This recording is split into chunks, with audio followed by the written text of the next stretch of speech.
Shalom Ibu Bapak, jemaat yang dikasihi Tuhan Yesus Kristus. Kita berjumpa kembali di dalam Hikmat Pagi hari ini, Selasa 14 September 2021. Saya mengundang Ibu Bapak semuanya, kita bersehati masuk di dalam doa. Bapa Surgawi, Bapa yang kami muliakan di dalam Tuhan Yesus Kristus, tak henti-hentinya kami bersyukur atas segala kebaikan yang Tuhan nyatakan di dalam kehidupan kami. Kami bersyukur memiliki Allah yang luar biasa, yang tidak pernah meninggalkan kami dan senantiasa hadir melingkupi kehidupan kami, bahkan menata hidup kami semakin hari semakin indah. Di dalam segala situasi dan kondisi apapun, kami belajar melihat segala sesuatunya dari sudut pandang Tuhan, dan hati kami bersukaria untuk hal tersebut. Terima kasih Bapa Surgawi, di pagi hari ini kami boleh mendekat kepadamu untuk merenungkan satu bagian firman Tuhan. Biarlah setiap kami boleh mengerti dan memahami firman Tuhan serta melakukannya di dalam kehidupan kami. Bersabdalah karena kami siap untuk mendengarkan firman-Mu. Di dalam nama Tuhan Yesus kami sudah berdoa. Amin. Judul firman Tuhan hari ini adalah Gaya Generasi Y dan Z. Terambil dari kitab Titus pasal yang kedua ayat 6 hingga ayat yang ke-8.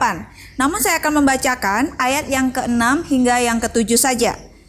Demikian juga orang-orang muda, nasihatilah mereka supaya mereka menguasai diri dalam segala hal, dan jadikanlah dirimu sendiri suatu teladan dalam berbuat baik.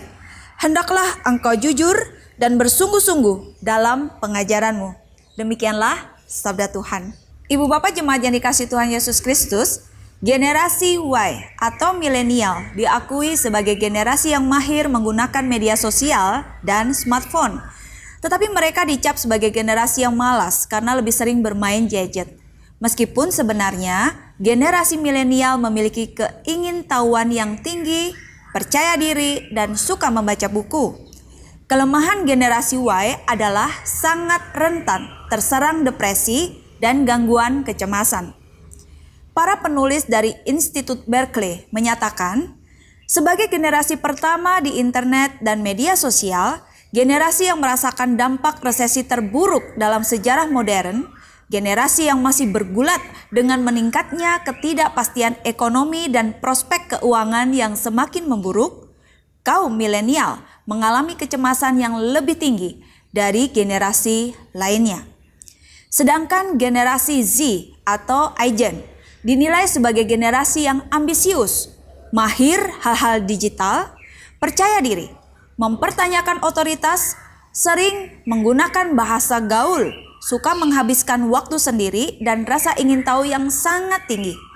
Generasi C juga mudah terkena depresi dan kecemasan. Setiap generasi pasti memiliki kelebihan dan kelemahan masing-masing. Semua hal tersebut sangat dipengaruhi oleh peristiwa dan pengalaman yang terjadi di setiap masa. Generasi Y dan C harus menyadari keberadaan dirinya serta bersedia beradaptasi dengan lingkungannya. Generasi Y dan C memiliki gayanya sendiri, tetapi tidak sampai mengganggu dan merepotkan generasi yang lain. Generasi Y dan C wajib belajar dari nasihat Rasul Paulus kepada Titus. Rasul Paulus meminta Titus untuk memberikan nasihat kepada orang-orang muda agar mereka menguasai diri dalam segala hal. Titus juga diperintahkan supaya menjadi teladan dalam perbuatan baik, jujur, sungguh-sungguh dalam pengajaran, sehat, dan tidak bercela dalam pemberitaan firman. Inilah juga nasihat dan panggilan bagi kaum muda gereja masa kini, remaja dan pemuda Gereja Kristen Indonesia Karangsaru secara khusus ditantang untuk mempraktikkan gaya kehidupan serta pelayanan yang bisa diteladani. Saat ini kaum muda memiliki tantangan yang berat dalam menyongsong masa depan. Oleh karena itu, kaum muda Gereja Kristen Indonesia Karangsaru dipanggil untuk berintegritas, menjadi teladan iman dan pelopor kebaikan. Gaya boleh, teladan harus. Mari kita berdoa. Bapa Surgawi, kami rindu Tuhan memberkati kaum muda kami. Anak-anak Tuhan yang sudah mempercayakan diri di masa muda, Tuhan boleh memberkati memimpin jalan hidup, senantiasa disertai di dalam keseharian, di dalam segala karya-karya yang boleh dilakukan. Dan kami sungguh rindu kaum muda yang sudah mempercayai Tuhan Yesus sebagai Tuhan dan Juru Selamat boleh memiliki keteladanan yang nyata di dalam kehidupan sehari-hari.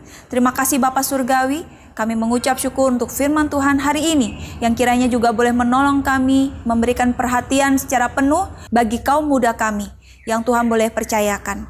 Terima kasih Bapa Surgawi, kami percayakan kehidupan kami dari hari ini, pagi, siang, sore, hingga malam nanti hanya di dalam tangan perlindungan Tuhan Yesus yang sempurna. Amin. Selamat pagi, selamat berkarya, Tuhan Yesus memberkati kita semua.